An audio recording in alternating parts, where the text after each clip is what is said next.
Carmine's a highly regarded author in the business world who recently published his 8th book, The Storyteller's Secret, From TED Speakers to Business Legends, Why Some Ideas Stick and Others Don't. Carmine's currently an author, columnist, and public speaker, and has formerly worked as a journalist and news anchor, but I think above all else, Carmine is a storyteller. His previous books have been massive hits. His book, The Innovation Secrets of Steve Jobs, also became an international bestseller and has been awarded the Axiom Award for being one of the top 3 best business books in 2011. And just today, Amazon editors chose his most recent book, The Storyteller's Secret, as one of the best new books in business and leadership. It's available everywhere now, and we've been lucky enough to have some subsidized copies through Google Talks that will be available for sale in the back, and I'm sure Carmine would be happy to sign your copy for you if you're willing to stick around for a couple minutes after the talk. So with that, I'd like to introduce the man himself, Carmine Gallo. All right. All right, thank you. Good morning. I am really passionate about this topic.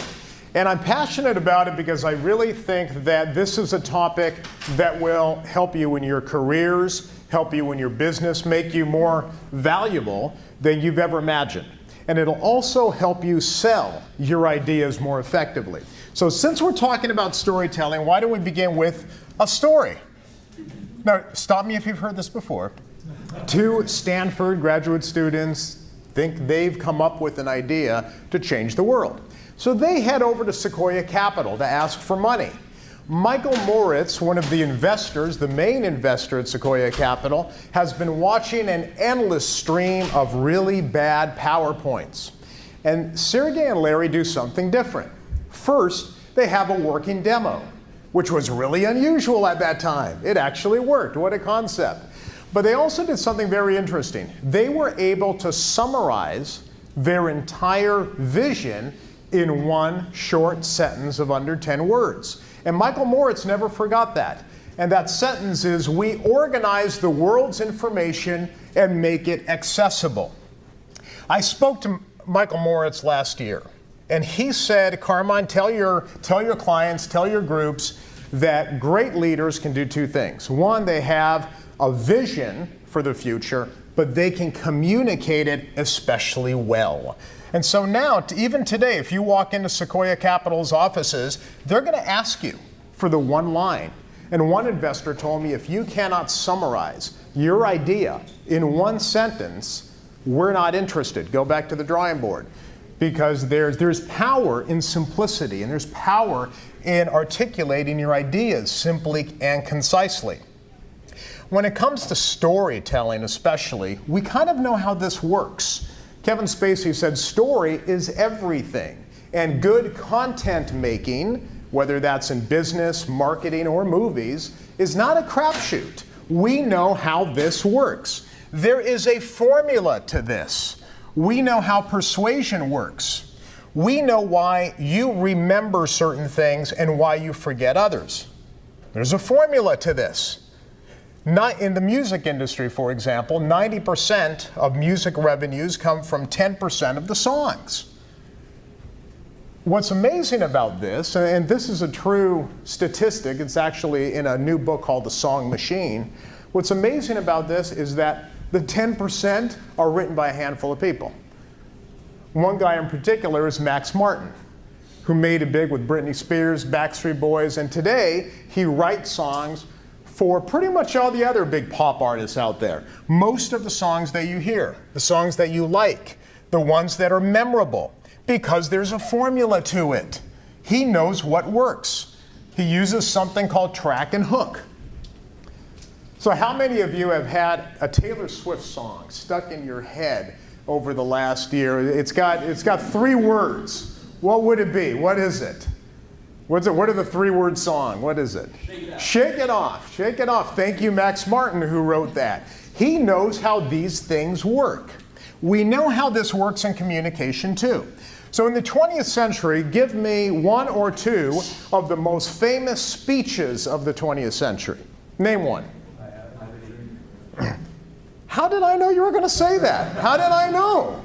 I Have a Dream speech. And what is the most memorable part of the I Have a Dream speech? I have a dream. That's called anaphora. That's a rhetorical device that makes something pleasing to the ear. We know how this works. What's the most famous line from John Kennedy's inaugural speech? Country can do for you. What's the rest of it? But what you can do for your country. We know how this works. There is a reason why you remember that. It's the same reason why certain songs are stuck in your head. How many of you over the last year have had Umi's cheerleader song stuck in your head? Dave, you said you're a cheerleader? What's the chorus of cheerleader? Oh, I think that I found myself a cheerleader. She is always right there when I need her. Max Martin would say that chorus has to be balanced. The same number of words and the same number of syllables on each one, on each side of the chorus. In other words, we know how this stuff works. I won't give you any more songs. I don't want them stuck in your head all day when you're at work. And so you're going to find yourself singing that cheerleader song today. And if you start auto-tuning yourself, then you know you've completely lost it. But we know how this works. We know how it works in persuasion, too. Great songwriters know how it works, and we know how it works when you're communicating ideas. Adam Braun is the founder of a wonderful startup, but a great nonprofit called Pencils of Promise. Every 90 hours now, Pencils of Promise builds a new classroom in impoverished or underprivileged communities around the world. And he told me something really interesting once, because he's always out there fundraising. And he said, Carmine, it's interesting because when I'm speaking to a group of financial types and I'm trying to raise funds, they all want to know about how efficiently the nonprofit is run. They want to know the data. They want to know the finances. But that's not what they remember. They always seem to remember a 2-minute sequence from my presentation where I show a video of the first Pencils of Promise students. Little girls that he met in Laos who had never been in had never had a classroom before. He shot a video on a 30-second video on a smartphone, inserts it into his presentation. He says it's always a hit. Here's the 30-second video he shows. 자순영. 넷. 님들. 이 자순영. 단문.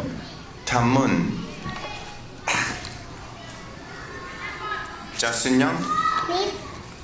넷. And that's it. And then he shows this slide, which is the same girls in their first Pencils of Promise school. And he said, Carmine, facts and figures and data never get me a standing ovation, but this always does. And this is what's memorable. Why? We know why this works, because we are wired for story. Ideas that catch on are wrapped in story. Stories inform, they illuminate, they inspire. And it's not just me. It is certainly in business. Most executive leaders and successful business leaders believe the same thing. That's the reason why I wrote the book. It's because they kept telling me this. Vinod Khosla, the billionaire investor, said it's not enough to have facts on your side. You have to do storytelling. Ben Horowitz, storytelling is the most underrated skill. Let's go to Shark Tank. Barbara Corcoran, storytelling is everything. Show me an MBA and your sales numbers, that's fine, but tell me a story and we'll talk. So here's the best part. Storytelling is already in our DNA. You already know how to do this. We're all storytellers. Storytelling around a campfire has been around 400,000 years. It was a major development when people began to tell stories. Firelight extended the day. Anthropologists have been studying this. When firelight extended the day, people started telling stories. It ignited their imaginations. It warned them of threats. It was a major milestone in human development. We've been doing this for centuries. We know how to do it, and people still do it today. Richard Branson gathers his team around a campfire at his home on Necker Island for the purpose of sharing stories. Storytelling, he says, can be used to drive change. In fact, about 2 weeks ago, Richard Branson wrote a blog piece where he said, if you want to be a successful entrepreneur, you need to be able to tell stories well. He said, you can have a great idea, but if you can't communicate it well, it doesn't matter. So we know how this works. Today, for the next 20 minutes or so, I want to give you 3 keys to winning hearts and minds of your audiences. And that can be almost anything, whether you're pitching a new idea, whether you're delivering a presentation, what have you. We're going to talk about the storyteller, yourself, the story that you deliver, and then how you deliver that story. So let's talk about the storyteller. It's really important to see yourself as the chief storytelling officer for your brand. Great storytellers are not born, they're made. People work at it. You cannot inspire other people until you're inspired yourself. If you don't believe in your story, nobody else will. And it's important if you faced adversity, or if you faced struggle in your life, or if you've had to overcome a business challenge or a failure. It's really important to share that story because we are hardwired to find meaning in struggle. And that's why we like to hear stories of people who have overcome struggle. Howard Schultz, for example, at Starbucks, he often tells the story of growing up in a Brooklyn housing project, watching as his family struggled when his father was injured on the job. Some of you may have heard that story before. They had no health insurance. They found it difficult to make ends meet. Howard Schultz said, the more uninspiring your origins, the more likely you are to use your imagination and invent worlds where everything seems possible. And that's why he repeats that story constantly, and it reinforces Starbucks initiatives. For example, it explains the why. Why does Starbucks offer full-time health benefits for part-time workers? The story explains and underpins the why.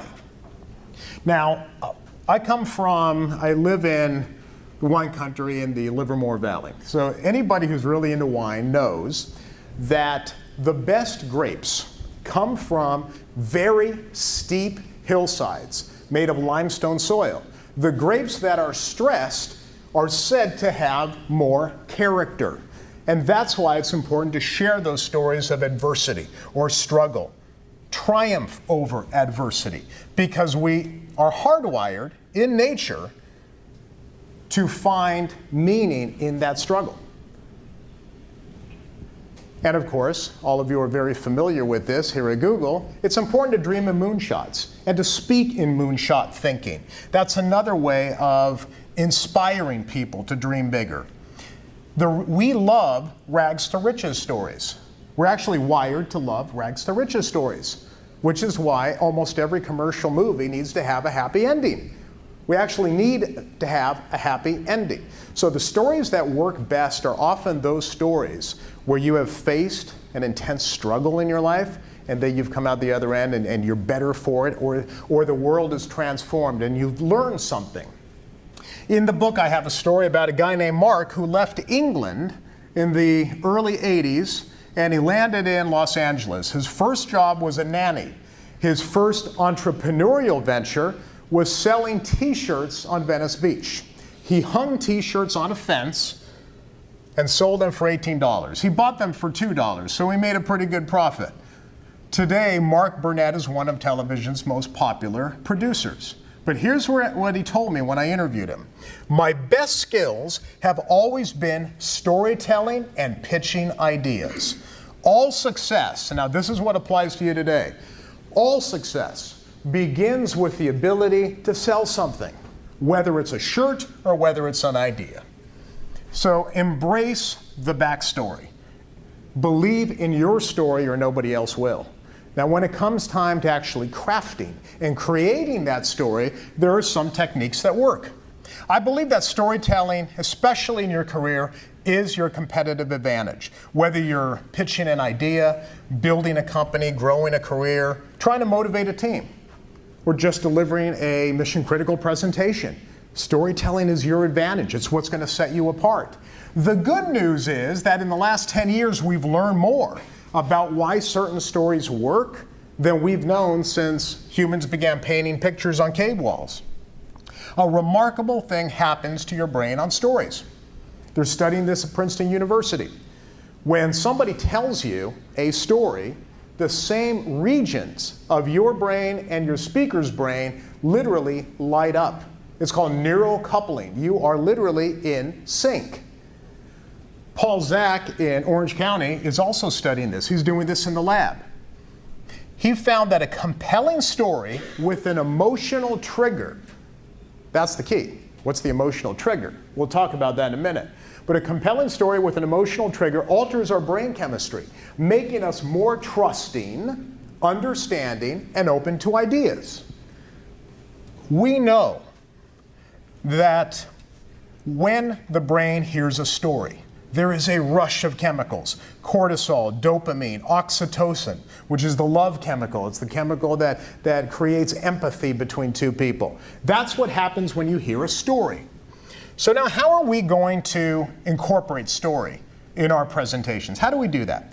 Well, one good training ground is TED. So how many of you watch TED Talks? I'm sure a lot of you enjoyed TED Talks. I wrote a book called Talk Like TED, and it became a very popular book in the field of public speaking and communication. The one chapter that people really seemed to like was on storytelling, but it was only a few pages, which is why I expanded it into a whole book that looks at storytelling not only in business, but also in all types of different presentations that you have. I firmly believe that the ideas that do catch on in any venue are those that are wrapped in a compelling story. So I do like to watch the TED Talks because, as Charlie Rose once said, the reason why TED is special is because the presentations are wrapped in story. Very few people do it better than Bryan Stevenson. Bryan Stevenson is a human rights attorney. Some of you may have read his book, Just Mercy. He believes that there are many people on death row especially who are incarcerated unjustly. That's a very compelling book, and he's a great speaker. He thinks about story. I interviewed him after his TED Talk. He said, Carmine, narrative is hugely important in persuasion. So when he's trying to get people to his side, when he's trying to win people over, he tells a lot of stories. They're very short stories that reinforce his central theme. And they're typically personal stories. You don't have to always do the personal. It could be a case study. But for him, he finds that when he connects with people personally, it makes a difference. I want to show you a video clip from a now famous TED Talk. He received the longest standing ovation of any TED speaker in TED history after this talk. Bryan Stevenson was talking about the loss of identity for many people in underprivileged communities. And he talked about his grandmother. He told a story about his grandmother who, when he was 11 years old, pulled him aside and had him make a promise to her that he would never drink alcohol in his life. He said, I was only 11 years old. What the heck? I agreed. Here's how he picked up the story. I grew up in the country in the rural South, and I have a brother a year older than me and a sister a year younger. When I was about 14 or 15, one day my brother came home and he had this 6-pack of beer. I don't know where he got it. And he grabbed me and my sister, and we went out in the woods, and we were kind of just out there doing the stuff we crazily did. And he had a sip of this beer, and he gave some to my sister, and she had some, and they offered it to me. I said, no, that's okay, y'all go ahead. I'm not going to have any beer. My brother said, come on, we're doing this today. You always do what we do. I had some, your sister had some, have some beer. I said, no, I don't feel right about that. Y'all go ahead. And then my brother started staring at me. He said, what's wrong with you? Have some beer. Then he looked at me real hard. He said, oh, I hope you're not still hung up on that conversation Mama had with you. I said, well, what are you talking about? He said, well, Mama tells all the grandkids that they're special. I was devastated. And I'm going to admit something to you. I'm going to tell you something I probably shouldn't. I know might be broadcast broadly, but I'm 52 years old, and I'm going to admit to you that I've never had a drop of alcohol. I don't say that because I think that's virtuous. I say that because there is power in identity. That's quite remarkable. And did you see how comfortable he was in telling that story? And I asked him, well, do you tell that story all the time? He said, oh yeah, in almost every presentation. And I asked him why. He said, because everybody has a grandmother. I have to get people to like me. It's a very good way of creating empathy. Now watch this. I created a data set here. Doesn't this look like the tables that you use in your own presentations? No, not exactly. Okay. If we use Aristotle's components of persuasion, and you take Bryan Stevenson's text of his TED Talk, 65% falls under what Aristotle would have called pathos, emotion, storytelling. 25% data to support the stories, and 10% establishing credibility for who Brian Stevenson is. I love this template. If you have a presentation, story, data, story, data, story, data. He told 3 stories and 3 data points. Beautiful, very simple. Only 25% data, whereas in most business presentations, isn't it completely the other way around? It's 99% data. Sheryl Sandberg is learning this too, over at Facebook, the COO. How many of you are familiar with the movement that she started? Lean in, right? Lean in. I argue that you never would have heard of Lean In if it had not been for a story. She gave a TED Talk on women in the workplace. That TED Talk went viral, launched a best-selling book, triggered a movement. Never would have gone viral if it had not been for a story, and she acknowledged it later. She said that she was prepared to give a presentation chock full of data and no emotion, no personal stories. A friend of hers pulled her aside and said, Sheryl, you seem a little out of sorts today. What's going on? And she complained about having to fly there with her daughter still in California and her own issues with being a working mother. And her friend was Pat, and said, you really got to start sharing those stories. That's how you connect with people. Sheryl Sandberg acknowledged that she was very uncomfortable with this. But here is how she began her now famous TED Talk. Now at the outset, I want to be very clear that this speech comes with no judgments. I don't have the right answer. I don't even have it for myself. I left San Francisco, where I live, on Monday, and I was getting on a plane for this conference, and my daughter, who's 3, when I dropped her off at preschool, did that whole hugging the leg, crying, Mommy, don't get on the plane thing. This is hard. I feel guilty sometimes. I know no women, whether they're at home or whether they're in the workforce, that don't feel that sometimes. So I'm not saying that staying in the workforce is the right thing for everyone. My talk today is about what the messages are if you do want to stay in the workforce. And I think there are 3.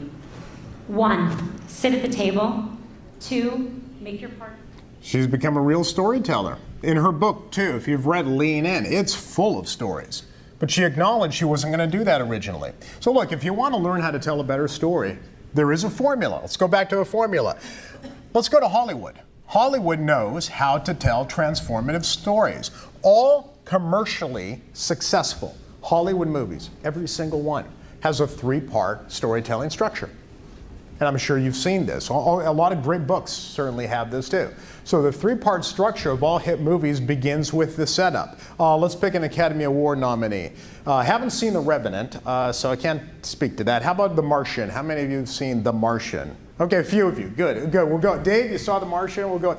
So the setup is the hero's world. So here we have Matt Damon as a botanist. He just happens to be on Mars. But you have to get to know the team. And the team's working with him, and the team, they really love each other, and they get along with each other. But then something has to happen, the conflict.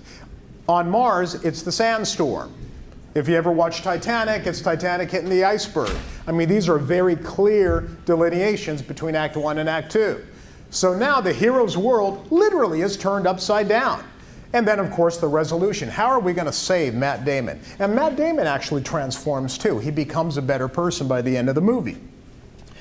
Great presentations follow the same structure because this is the way people are sort of wired to think in story. So in 1984, Steve Jobs introduced Macintosh, one of the great dramatic presentations in corporate history. Follows the exact same structure. The setup, where he talks about the status quo, the world as it is. And he introduces a villain. All great presentations have to have a villain. The villain in the Steve Jobs narrative, of course, was IBM. IBM, he said, was bent on world domination. He even used the language of movies. He said there's only one force to stand in its way, and that's the resolution. The hero unveiled the first Macintosh. But we don't get to the resolution until we go through the other 3 steps. I've overlaid this structure on so many things. Presentations, also famous speeches. Malala Yousafzai, beautifully written, Nobel Peace Prize acceptance speech, follows exactly the same structure. She doesn't start with talking about the fact that she was shot in that school bus. She starts with Act 1, the setup. In my paradise home, she said. She even starts with, in my paradise home. Everything is great. We loved learning. We had a thirst for education. Then something happened, and she has a very clear distinction. But things did not remain the same. So now you know Act 2 is going to start. And now the conflict begins. I was in SWAT, which was a place of beauty, suddenly changed into a place of terrorism. 400 schools destroyed, people killed, beautiful dreams turned into nightmares, conflict. And finally, the resolution.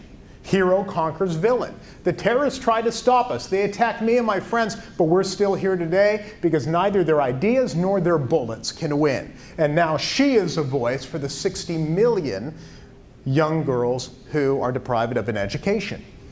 This is a structure. There is a formula. So tell transformative stories. You can do this easily in your very next business pitch.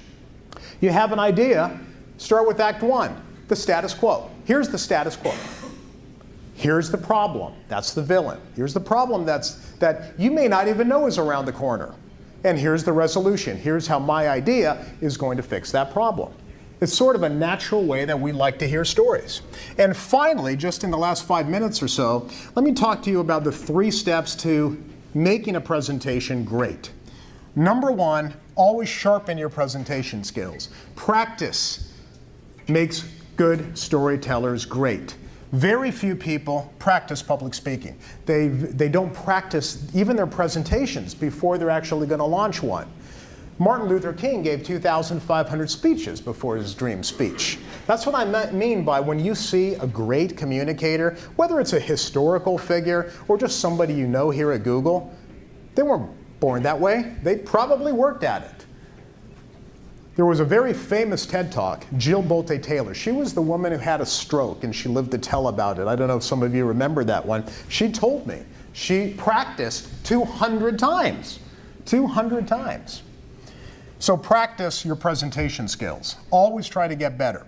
Second, illustrate your story as much as you can. People like pictures more than words, especially on slides. So you can have a few words, but also try to balance the words in the pictures. This is a balance. Astronaut, some of you may remember, Chris Hadfield, he was the singing astronaut. He was the guy who sang Space Oddity, you know, Floating in Space, the David Bowie song. He's a great presenter.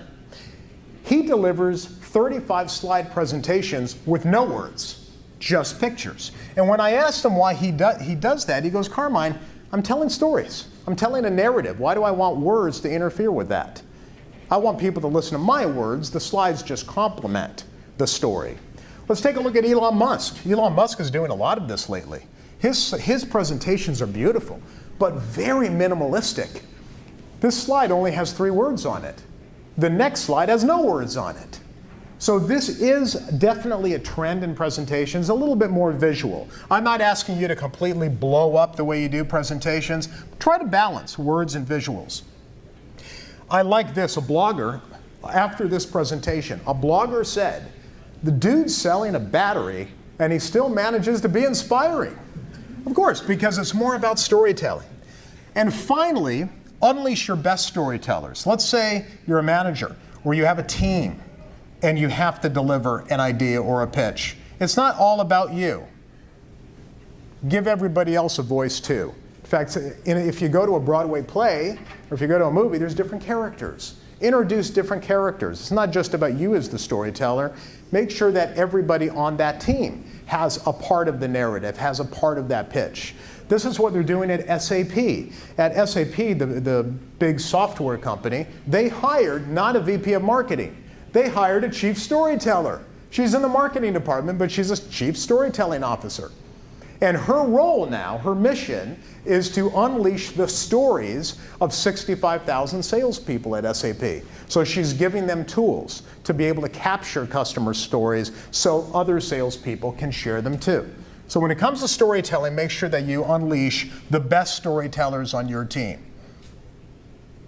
And finally, let me just end with this. I love this quote from Walt Disney. Storytellers instill hope again and again and again. And that's why we need people to be more inspiring storytellers. Your story can change the world, it can change a career, it can change an industry. I believe that storytelling is not something that we just do. Storytelling is who we are. And all of you have stories inside of you. So please share those stories and inspire the people around you to live a better life. Thank you very much for coming out this afternoon. Appreciate it. And by the way, if you enjoyed it, tweet me. I'd love to keep up the conversation. Just go to Carmine Gallo. Or go to my website and sign up for a newsletter, and you'll get content every week on this topic of communication. To start, I'd actually like to kind of bring it to us of how we might be able to tell our own stories. One of my favorite lines in the conclusion is, it's a quote you put in from Robert Stone. It says that storytelling is almost as necessary as bread. We cannot imagine ourselves without it because the very sense of self is a story, right? And I really like that. I wish that was my quote. That was nice, yeah. Right, it is a great one. And what I wonder is, I know some people sometimes have trouble telling their own narrative, right? And so what advice do you have to us to help identify our own narrative and tell it in a better story? Definitely what we're seeing, especially in leadership today, we are seeing more transparency, more authenticity, where people do seem to be a little bit more comfortable sharing those backstories, the backstories of struggle and triumph. And there's a reason why people like to hear those stories. So it doesn't always have to be the skeletons in the closet, okay? It can be something as simple as having a very big, a major business challenge, or a failure. I mean, this is a culture here in Silicon Valley where we celebrate failures. So if you've had a failure, if you've had a challenge and you've overcome it and you learned something, that's one of the most powerful stories you can tell. But you don't have to tell the personal stories either. Remember, a case study is a story. Very few people are using case studies anymore. But they don't have to be boring. If you're going to use a case study, still put it into the context of narrative with conflict and resolution and struggle and triumph over struggle. That makes a lot of sense. Look to our own struggle and then look to outside stories. Our narrative doesn't always need to be stories about us, right? Makes sense. You know, when I brought up that slide of Vinod Khosla. He actually delivered that quote at a Khosla summit where he gathers the CEOs from all of his portfolio companies. Sergey Brin and Larry Page were both there as well. And that was the conference where Vinod Khosla walked on stage and he said, all of you are brilliant. He wasn't talking to Sergey and Larry, he was talking to his CEOs, but they were there on stage. And he said, all of you are brilliant, but none of you are good storytellers. So that's where I got that quote. You have to learn to tell better stories. We can't invest in you unless we understand the story. Yeah, that's actually why I wrote that book. If he had not said that, I'm not sure if I would have had the topic in mind. Yeah. Hey, how are you? Thanks for coming. I have a question about actual stories. Yeah. You mentioned some Hollywood movies, but can you mention some stories from literature that are your favorites, and why are those stories your favorites? Like Oedipus and some of the Greek stories. No, I don't read. And I'll tell you, I don't read a lot of fiction, but I love biographies. So I am immersed in those kind of, because biographies, what I have found is, and this actually reinforced some of the literature that I found, it's important to tell family stories, and it's important to tell tales of heroes because they inspire us to be better people, which is why the whole Horatio Alger type of stories are actually very important for people to hear. So, and I never realized why I loved certain historical books, right? Anything on George Washington is in my library. I read everything on George Washington or Thomas Jefferson. I love hearing all those stories. And what happened, and during my research, I found out that people like Elon Musk said that they became more courageous because their youth was spent reading stories of mythical heroes and true heroes. John Kennedy was laid up in bed for many, many months. A lot of people don't know that history when he was very young in college. He was laid up in bed. He had terrible back problems. He had a lot of illnesses. During that time, he read books. and he read mythical stories of King Arthur. And when it came time for him in World War II to play the hero in his own journey, it all came back to him. And so I was really curious as to why. Why are all of these great leaders inspired by books and inspired by stories? There's a reason for it. There's actually science that says you are braver when you hear stories of people who conquer seemingly insurmountable odds. Malala said that her father was a storyteller and always told her stories of folk heroes, of young women who could lead armies. So eventually, the reason why those books are important, and I tend to lean toward history books, is because it actually inspires you to be a better person. And I just want to read another quote from the book that related to that. Yeah. Come then, from Greek philosopher Plato, come then and let us pass a leisure hour in storytelling, and our story shall be the education of our heroes. Plato meant that the stories themselves create, inspire, and guide others to play the hero in their own life narrative. Been around forever. They knew that back in ancient Greece, right? But I don't think a lot of people put those two and two together. So if there's any questions think about your next pitch. Think about a presentation that you've delivered. If you want to ask a question about that, because it should be in narrative form, and we could do that. Yes? So I can completely appreciate the need for storytelling. Now, when it comes to the business world, you gave us a great example about Apple. Yes. And yes, that was in the kind of 3-point format that you described. But is that very common? Because when I was thinking about some examples, it seems like the conflict just won't have the same punch, because there's not a lot of cases where you can set up an enemy or a tremendous pain of some sort in that kind of 3-point framework that you were discussing. Yes. I should add the caveat that what I'm showing you are pretty extreme examples. When it comes to just a basic pitch, basic idea, just sharing your idea with the team, the reason why I bring up the 3-part narrative is because anybody can start with the status quo. So you can tell your team, or you can tell the person, your client, your customer who you're trying to convince. All this comes back to we have to convince people of something. We have to convince people of our idea. So if you can get people to start nodding in agreement and saying, yeah, okay, so that's the way things are happening now, but there's a problem here. And how are we going to resolve the problem? In a basic business presentation, the villain, there has to be a villain in order for a good story to take hold. It doesn't have to be a competitor. It doesn't have to be this big villain bent on world domination. It could be a problem. Problem, solution. You know who's doing this really well is Elon Musk. That presentation that I showed you was brilliant. And he was introducing a battery. So now we're talking about something that isn't that sexy. It's a home battery that takes sunlight, converts it to energy. But the way he structured it was in narrative form. And he started with a problem. And he showed pollution being spewed in the air by those smokestacks. And he said, and he used very simple language. He said, this is real. This is happening. It's not good. And then the next slide was the sun. Just a picture of the sun. And he said, this is also real. It works. It happens to be on every day. Why aren't we harnessing this? Let's take a look at today's batteries to see what the problems are with today's batteries. So now he's introducing a problem. Now, how are we going to take the sun and convert it to energy? How do you do that? Well, there's a problem with today's batteries, but rest assured, I have a solution. That's part 3. And here's my solution. So within that 3-part structure, you could have a lot of fun. Some screenwriters in Hollywood, and I've talked to a lot of screenwriters, which is why I have fun with this stuff, they don't like the formula. But when they veer from that formula, they got a flop on their hands. So producers now they actually go to a certain page to find the beginning of Act 2. Within the structure, though, you can have a lot of fun. You can do a lot of crazy things within the structure. But it seems as though people like a structure.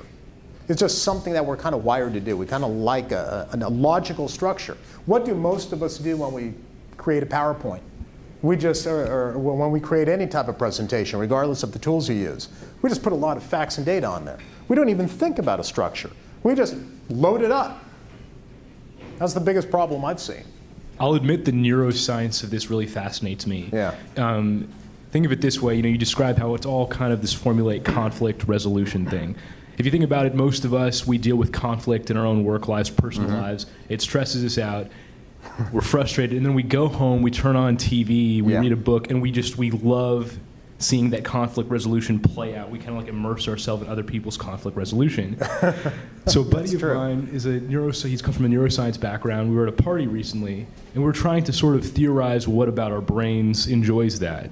He started talking to me about dopamine, which I understand is, we think of it often as sort of a pleasure reward thing. We're hungry, we eat something, dopamine gets released. He told me something I didn't realize, which is dopamine is also part of seeking. And so it's sort of like when the outcome isn't predictable, dopamine gets released a lot more. So I'm wondering if that's kind of what's going on with stories. Like when we don't know what the outcome is going to be, we're kind of on edge. When the resolution happens, we get like a hit of dopamine or something. Is that kind of what's going on? Yeah, well, especially, yes, that's part of it. Dopamine plays a lot of different roles. But dopamine is also the feel-good chemical, right? So if you can empathize with someone and feel really good about that person, then it releases dopamine too. So it's all part of it. But dopamine also forces you to pay attention.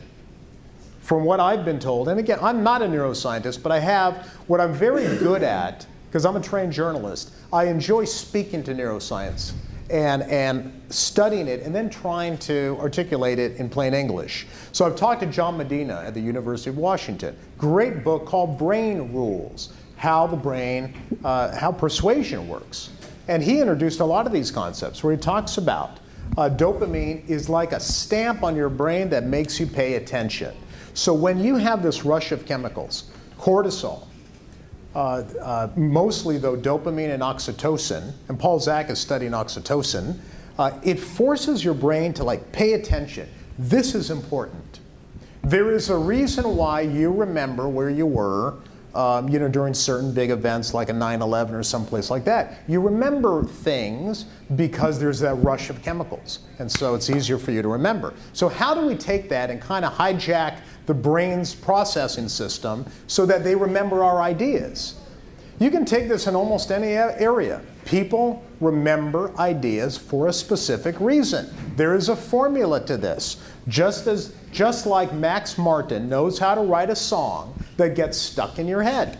We know why ideas are memorable and others are forgotten. Of course, you got to have a good idea, right? You got to have that's what Richard Branson said. It's got to be a good idea. So that is number one. But if you can't communicate it, then it becomes a problem. Sergey and Larry had a good idea, right? I really liked when you touched upon the modes of persuasion stuff. The what? The modes of persuasion, the Yes. Aristotle, Yeah. ethos, pathos, and logos stuff. I was wondering whether you could elaborate on it. You said that the goal is to do more pathos and less of the other stuff, but I was just wondering whether you could elaborate because I found it was really Well, interesting. apparently, years ago, up until like 20 or 30 years ago, most people assumed that we're rational beings. So it was, so it was more about the data and the logic. Whereas, in the last 20 years or so, they're finding, and Jonathan Haidt is doing a lot of research into this, they're finding that we think we're rational, but our emotional side of the brain is much more powerful. Which is why when you have to persuade somebody of something, you want to convince them of something, you need to have both. That's why I think Brian Stevenson, go watch his TED Talk. It's phenomenal because what he does is he's very persuasive. By the end of 15 minutes, you're ready to buy into his idea, even if you're pretty defensive about it. It's amazing. He's very persuasive.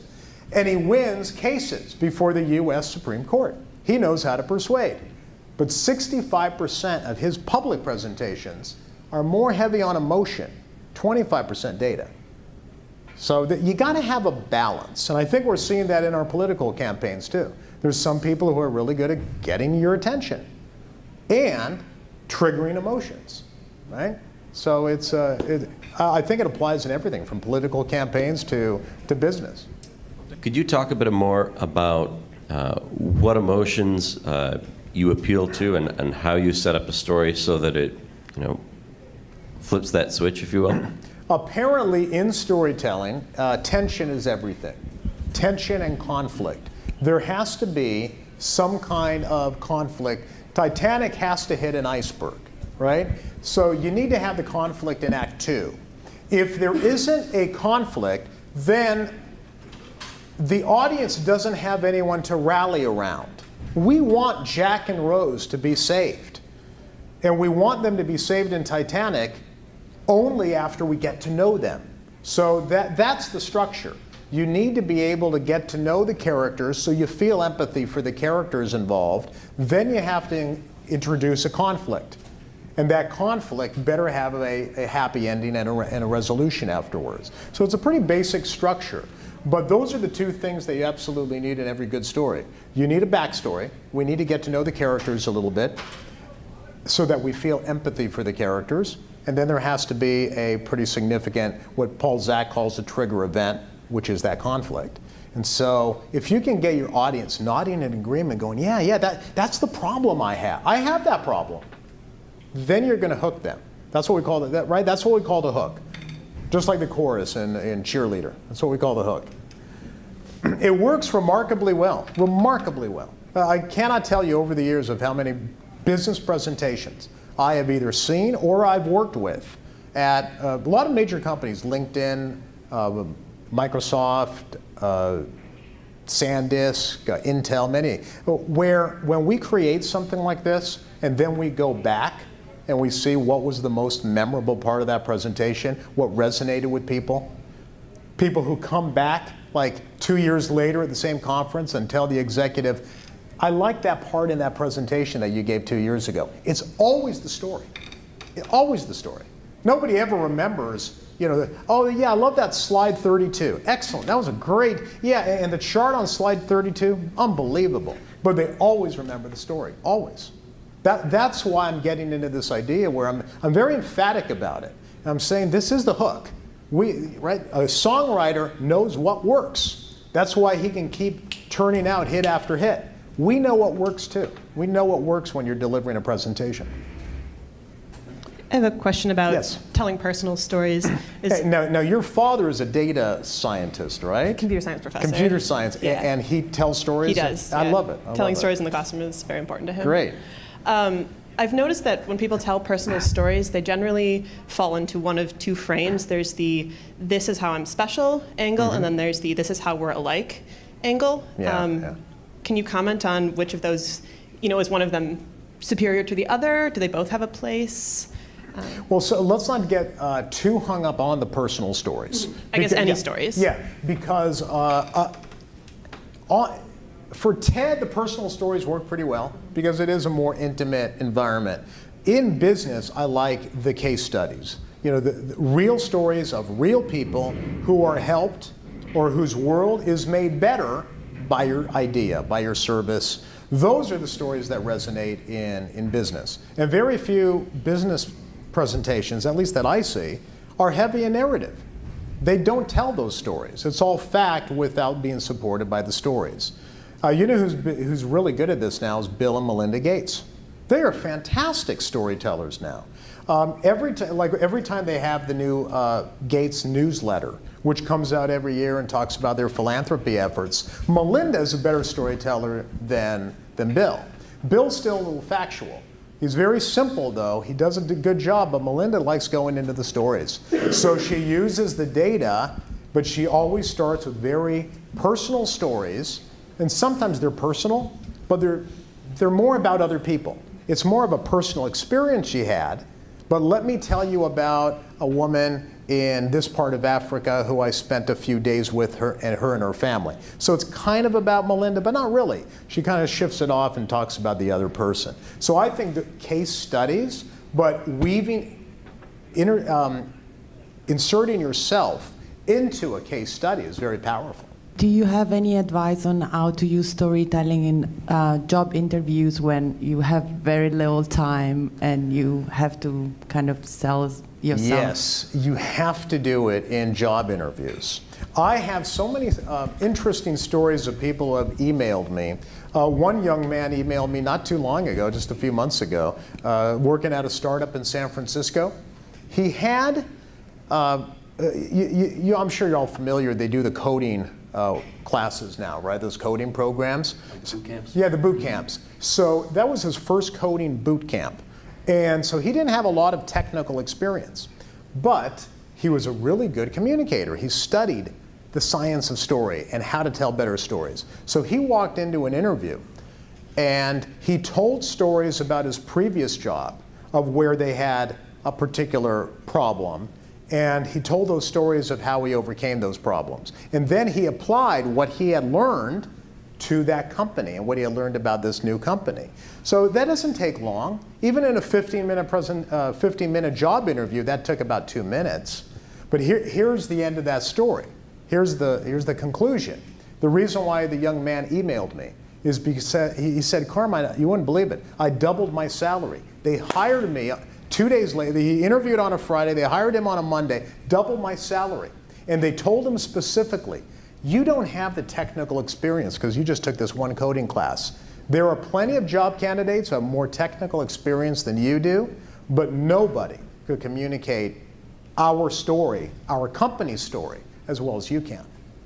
So to me, what we just talked about, that's big career. This is really important for career advancement, and really important. Thanks for asking. Well, look, I'll be around, and I'd love to sign some books and meet you if you'd like. All right. Great, thank you. One more round of applause. Yeah, thank you. Thanks, man. Thank you, appreciate it.